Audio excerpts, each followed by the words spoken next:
So how did the Chronicle come to be? So the time frame of the Chronicle really started the end of summer 2006. We had just wrapped up a tour with our buddies in Falling from the Sky, and John was getting ready to leave to Washington, D.C. for grad school. Peter asked, hey, can we record, or can you record those songs? So I have something, so the band has something, basically, so we have something to work on while you're away, and hopefully we can record these for a full-length record sometime later in the year. So I ended up recording about 6 or 7 songs. So I recorded drums, bass, and guitar, basically just so we had a document of something to work on, something to work towards that would eventually become the Chronicle.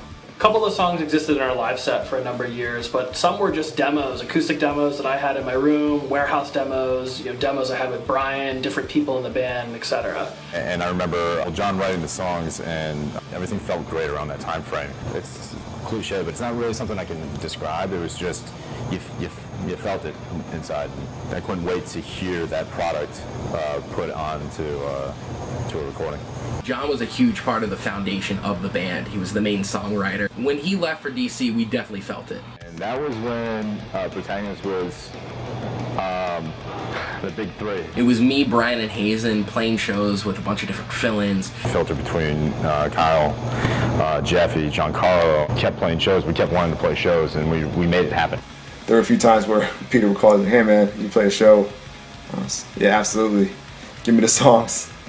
I had actually told both of them that I thought Protagonist should break up, as opposed to seeing it just kind of go like this.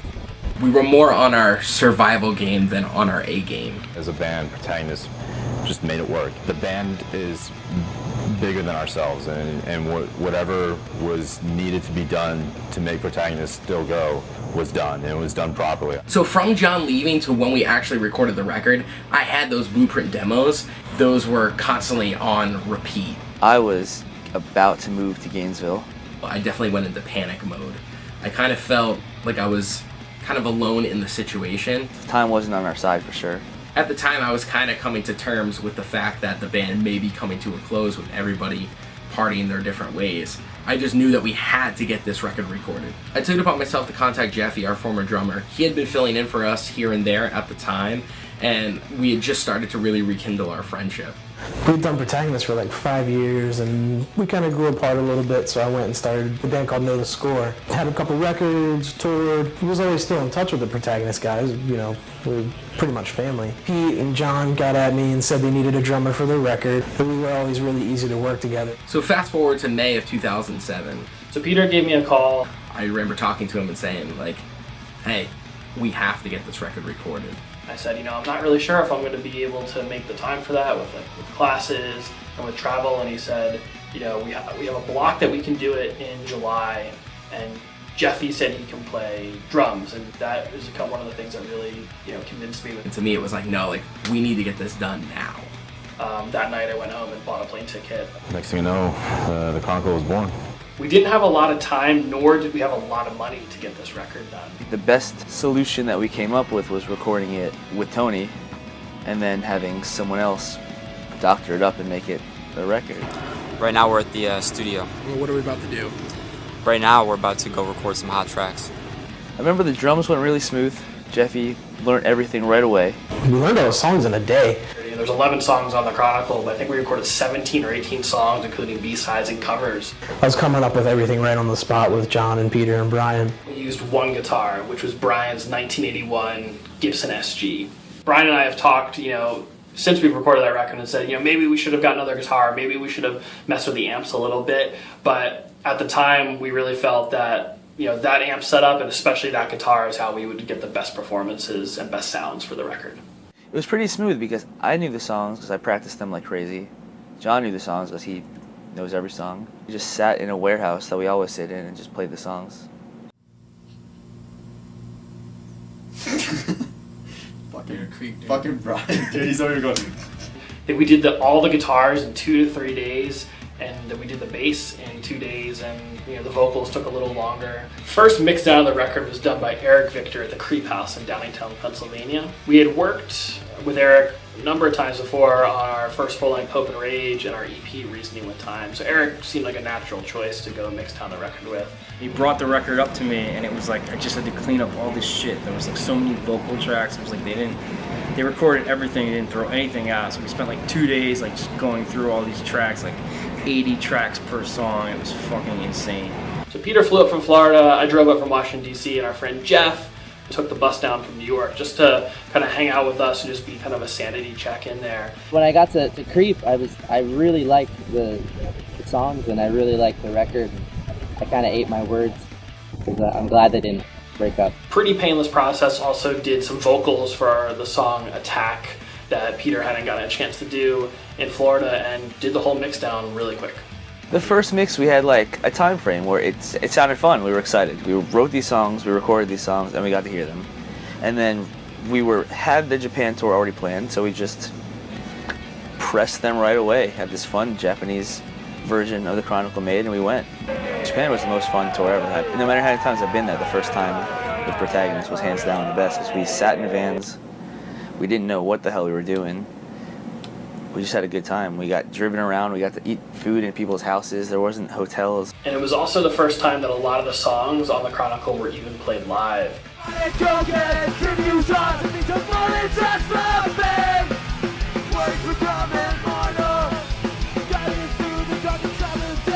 tour was significant to the band because it gave life experience and sentimental value to the songs that were on the Chronicle. Had the record with us, got to promote the band over there, hang out with Last Target. For us, it was a dream come true. It was one of those common goals that we all had. So I just went to buy an orange to, a little homesick. I look over and I realize Jeffy has reached celebrity status in Japan. Let's investigate this. Amazing. Probably the pinnacle of my musical career, because all I'd ever wanted to do was go to Japan. That was like, if I get to go there, I can stop touring in vans and sleeping on carpet, and I'll be happy with what I've achieved as a musician. I used to have a daily ritual, and every morning I would get up and I would go to Starbucks. As lame as that sounds, it is what it is, right? I got to know pretty much every customer, because that's how great of a barista I was. But there was one in particular named Vinnie. He would come in every single day and get the same drink. The guy behind the counter, he goes, "Are you in Less Than Jake?" I go, "Yeah." He goes, "I'm Brian." I go, "Hey, Brian." As a dude living in a small town in a punk band, how could I not get to know him and tell him all about it? Little by little, he would say, "Oh, I'm in a band. Oh, I play guitar. Oh, my band name is Protagonist." And then to one point he goes, "Oh, by the way, here's my band's CD." Shortly after that, he went to Chicago to record an album. That's around the time that we found out about Paper and Plastic. In spring of 2008, I remember going on to punknews.org and seeing the first press announcement for Paper and Plastic. I called Brian, and he already knew why I was calling, and he was just like, "Yeah, dude, I saw it, I know." And I was like, "We have to get on this label." I first heard of Protagonist because I'm from South Florida. Newfound was on tour, and we went on a day off to go see a friend's band, Suffocate Faster. And while we were at that show, Pete, the singer of Protagonist, came up to me, and he's like, "Hey, I don't know if you know me or whatever. I'm friends with your brother. I'm Pete." And we started talking. We would hang out every once in a while after that. I remember we went to a movie one day. It was kind of like a man date, like a bro thing, Send me some demos, and he's like, "Yeah, I'm kind of looking to get this out." And I just flat out asked him if I can reach out to Vinnie from Less Than Jake. He slipped me the Protagonist CD that later became the Chronicle. I listened through it and I thought that it was good. The Chronicle fit into what type of music that I wanted to release for Paper and Plastic. And then he said, yes, like I want this to be a flagship record for the label. So I was stoked when I heard that Paper and Plastic wanted to release the Chronicle. It made me feel excited, but it also made me feel relieved to the point that people were going to hear the record. God, we'd all been going to Less Than Jake shows forever, with Less Than Jake and Against All Authority, and having to find ways into the show if the show was sold out. It seemed like the best possible scenario, like a Gainesville record label with a Gainesville dude, I lived in there, Less Than Jake drummer, old Fuel by Ramen owner. He liked the songs. It was perfect storm. The thing I didn't like about it was how it was mixed and partially how it was tracked. They weren't too happy with the mix, but I mean, honestly, there was like so much stuff going on. I can't even believe that like I was basically just doing cleanup for a while. I called my friend Jamie Wolford, who was in Animal Chin and the Stereo. So I said, hey Jamie, I really want to put this record out, but can you mix it for me? Like remix it and fix it? We tried to get the files were corrupt. We tried to get a hard drive and the hard drive was messed up. We tried to get it again and the files came through and they sounded horrible. Sitting there with a fucking green apron on in Starbucks saying like, how is this shit gonna get sorted out?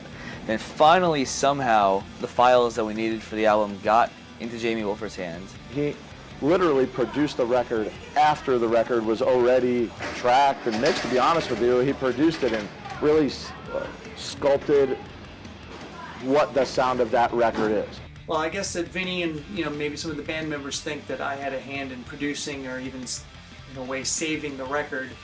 I don't think it was saved by me. I think I just brought out some of the stuff that was kind of encoded inside the material. So I really refer to Jamie Wolford as a mad chemist. I had to do some kind of interesting stuff with the drums, mainly a technique called drum reamping. The speaker was about this close to a snare drum, which was tuned to sound like the drum on the original recording. And that speaker excites the drum much in the same way that a stick would by hitting it. In a sense, re-recorded the snare drum for them. Not many bands get the chance to go back and revisit their music and like tweak anything they wanted to change on a mix. So to get the chance to remix it again, make it sound even better, like, of course, that's great. My overall thoughts on the record are, it's a very energetic record. We finally had gotten to that point where the band finally sounded how I thought the band was supposed to sound from the beginning.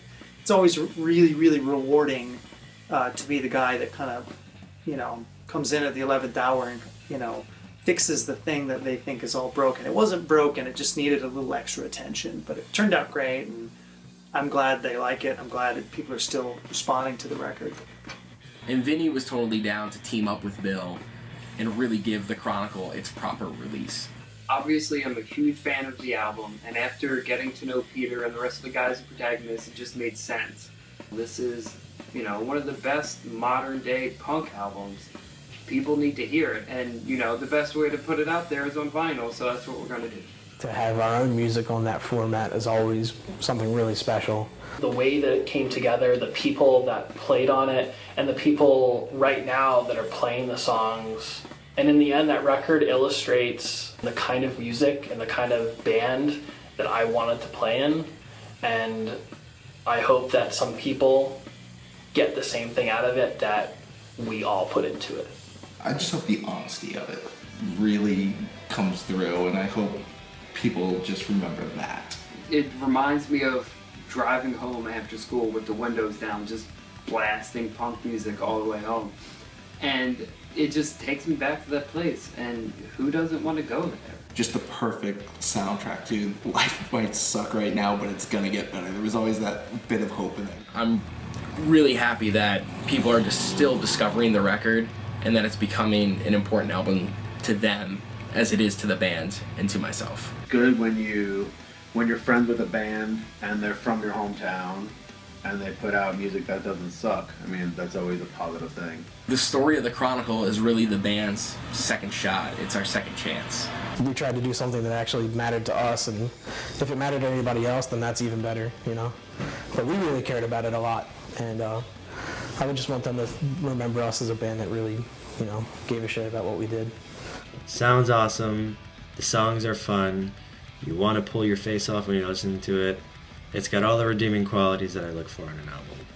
The Chronicle has that same feeling. It's just classic punk rock the way it's supposed to be made. Still gives me chills to listen to. It's incredible. To this day, whenever I put it on, it brings me back to that time frame, which was such a good time in my life. They've been a band like over 10 years, man, and they're still like fucking doing it and kicking ass. To be able to still be friends 15 years after we meet each other, that's just awesome to know that you have that kind of relationship with somebody. So, and that's the music. Music did that for us, I think in a lot of ways, the Chronicle is the illustration or the personification of the band Protagonist.